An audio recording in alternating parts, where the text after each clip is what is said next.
Thank you for joining Money Simplified, your guide to money and mutual funds, presented by Franklin Templeton Mutual Fund. We appreciate your participation. At Percent FN, we are committed to help investors achieve their financial goals and objectives. Our core proposition is built around unbiased research and financial planning. We wish to thank Franklin Templeton Mutual Fund for partnering with us in this investor education and awareness initiative.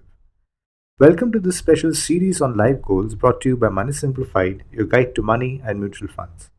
We're glad to have you with us for the fourth session of Child's Future Planning series, and that is how to plan for your child's marriage. Most parents want to make the wedding of their child one of the most memorable occasions of his or her life. There was a time when weddings were only an auspicious day for the holy unison of two families, which was done at a decent and a rational cost. But these days, weddings have become an occasion to display one's social stature and wealth. They are turning into grandiose affair, fun-filled, colorful, and musical, where parents wanted to be the talk of the town. However, all this comes with a price tag. You see, although marriages are the happiest moments of our lives, the cost associated with it can create a sour memory if not dealt with care and prudent planning. At the same time, not all children would agree to be high spenders for their marriage. Hence, there is a need to recognize your children's point of view on their preferences for marriage expenses. In this session, we'll introduce you to a sensible approach to plan for a child's marriage. Number 1. Start early. Remember the old adage, Rome wasn't built in a day. Therefore, to accomplish the dream of getting your child married, begin saving and investing early, perhaps when he or she is a toddler. Starting early has a variety of benefits. It permits you to take relatively high risk and invest in equity mutual funds and benefit from the potentially high returns in the long run. It helps to benefit from the power of compounding and allows you to contribute smaller amounts regularly over longer periods. Number 2 is rationally estimate wedding expenses. Don't be carried away by societal pressures or affluent friends or neighbors. Remember, each one's personal finances are unique. There's also no need to ape others blindly, as each one's financial situations are different. Therefore, focus on your budget, as there are other vital financial goals to fulfill as well, like your child's education and your own retirement, among a host of others. While estimating the wedding expenses, take into account the present value, that is, the amount you would have to spend today on your child's wedding on a rational basis. Extrapolate the future value considering inflation and the time horizon before the goal befalls. Then work out the periodic monthly investments you need to save in mutual funds via systematic investment plans or SIPs. Keep in mind that the earlier you start this exercise, the lesser you would have to set aside and invest per month to accomplish this financial goal. Number 3 is avoid creating any debt. Adopt a practical approach to all wedding related expenditure. For instance, if the means are limited, consider choosing an affordable venue, compromise on decor, limit the guest list, among others. The last thing you should do is use credit cards for any large wedding expenses or taking a personal loan. It's best to avoid borrowing for a wedding. Instead, only use those funds you have accumulated via financial planning for this goal of your child's marriage. Number 4 is avoid utilizing funds from other goals. If you have also assigned funds to meet other important goals such as child's education and your retirement, avoid utilizing them for your child's marriage. Number 5, invest smartly to build the corpus. Investing in equity mutual fund schemes may prove rewarding if the time horizon for marriage is more than 5 years. Number 6 is follow an asset allocation approach. Besides equity, you may include gold as an asset class to save for this goal. Also, you may invest via gold mutual funds or ETFs rather than physical gold.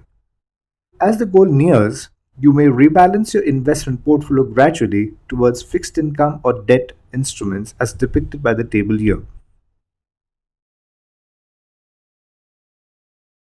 A well planned asset allocation helps to act as a shield to protect the portfolio value during uncertain economic conditions and market volatility. Number 7, as parents, ensure that you are adequately insured. The demise of the breadwinner of the family causes a big setback to your dream of providing the best to your children.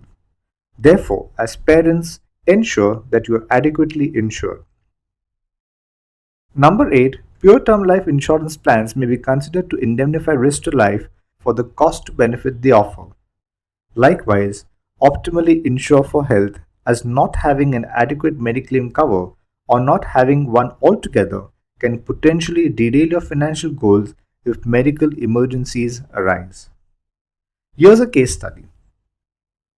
Mrs. Gupta wants to invest for her daughter's marriage 22 years from now.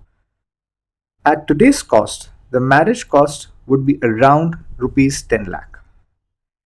As per the table here, assuming inflation rate of 7% per annum, the cost of getting her daughter married 22 years from now would be rupees 44.3 lakh. And to achieve the same, Mrs. Gupta will immediately need to start investing rupees 3,419 per month systematically for 22 years in avenues such as equity mutual funds that can potentially fetch compounding annualized returns of 12%. However, if Mrs. Gupta puts this off by another 5 years for some reason, that is when her daughter turns 7, she'll need to nearly double the monthly investment amount to rupees 6,633 and invest for 17 years to accomplish the future value of the financial goal. The moral of the story here is the earlier you start investing, the lesser you'll need to invest each month to achieve the same amount of the money at the end of the goal. Finally, before we wrap up our today's learning session, here are a few points to remember. Some things could be necessity for a few but a luxury for you. It is for you to decide what you need to have and what can be avoided.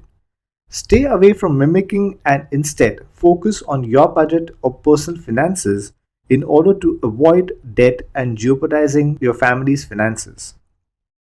To get your children married, save for the financial goal, but ensure that you are biting only as much you can chew. Start planning for your goals early. A longer investment horizon can facilitate better power of compounding. Rationally estimate the future cost of marriage, recognizing inflation. Invest money systematically in mutual funds to achieve your goals. Follow an asset allocation model by investing across asset classes like equity, debt, and gold. Rebalance to debt as you approach your goal. Don't divert any investments already assigned for other vital financial goals like child's education and your own retirement for your child's marriage. And last but not the least, recognize the preferences of your children on marriage. They may not want to spend too much. So to end our learning exercise today, we now invite you to test your learning by taking this simple quiz and win exciting prizes.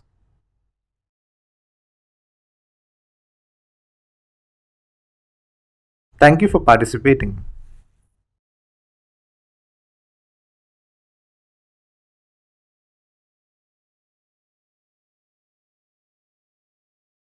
Mutual fund investments are subject to market risks. Read all scheme related documents carefully.